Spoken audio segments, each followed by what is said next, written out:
Et pour le plus grand bonheur, mesdames, messieurs, pour le plus grand bonheur de Sylvie Aligard, c'est ce week-end, les fameuses journées nationales de l'architecture. Depuis le temps qu'elle nous en parle, non, on y est enfin arrivé et c'était l'occasion pour vous d'aller voir les jeunes architectes. Oui.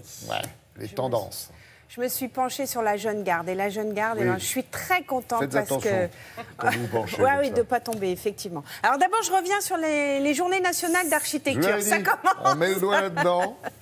Qu'est-ce qu'on y fait? Eh bien, on y rencontre des architectes, on visite des bâtiments, on peut assister à des conférences, on peut voir des expositions. Donc, j'ai vu une exposition, forcément, et celle sur les jeunes.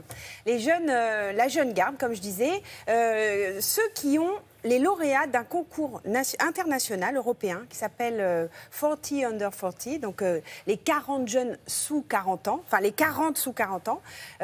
Parmi ces 40 qui sont internationaux, il y a 16 Français. Ces 16 Français sont regroupés en association et exposent leur travail à la maison au Récollet à Paris, qui est la maison de l'architecture d'Île-de-France. D'accord. Voilà. Jusque-là, on suit. Ouais, et ce que vraiment j'ai remarqué, c'est qu'ils s'exportent à l'étranger. Ils étaient capables de coworker, de travailler ensemble. Donc ils sont plus forts, parce qu'ensemble on est plus forts. Je cowork avec Sylvie Aligard. Ouais, je cowork. Oui, on adore coworker. On cowork avec Dame aussi. Et leurs projets sont très humains. C'est-à-dire qu'ils remettent vraiment l'usage et l'humain au centre de leur architecture. Vous allez comprendre, regardez.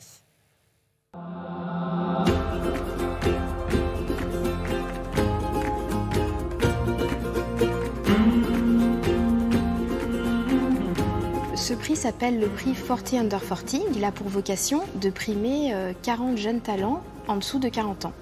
Et ces jeunes talents, donc, ce peut être des architectes, des designers et des urbanistes. Et il se trouve que cette année, parmi les 40 primés, on était 16 Français. On a eu envie de mettre en avant ce prix pour montrer aussi le rayonnement français de l'architecture en Europe. Dans cette exposition, le public va pouvoir voir l'ensemble des projets lauréats. Et puis, il y aura surtout les architectes qui seront là en permanence. Les projets qui ont été primés montrent à quel point l'architecture s'exprime dans des champs disciplinaires très variés. Et c'est à l'image, je pense, de notre jeune génération d'architectes. Cette jeune garde a la spécificité de ne pas faire du style un sujet en soi.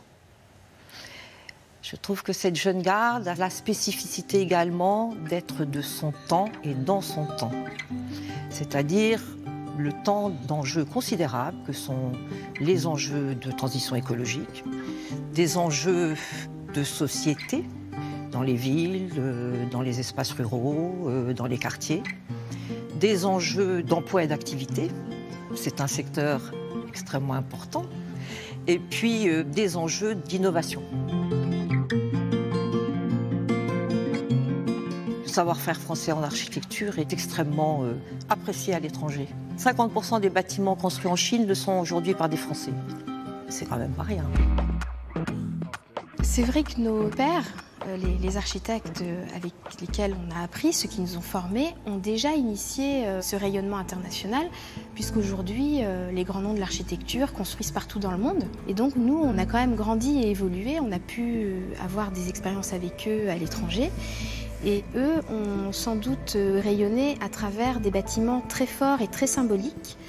Et nous, je dirais qu'on se situe peut-être plus dans l'architecture de l'usage et du quotidien. On a tendance à s'éloigner aussi de l'architecture objet.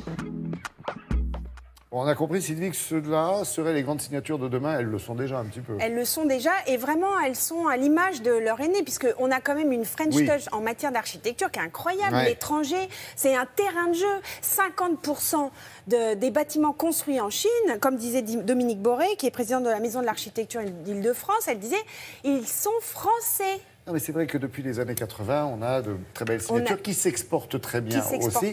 Le tout, c'est qu'on fait venir beaucoup aussi de signatures étrangères en France, alors qu'on a quand même une belle pépinière, quoi. Bah, et ceux-là, on les laisse partir, on échange.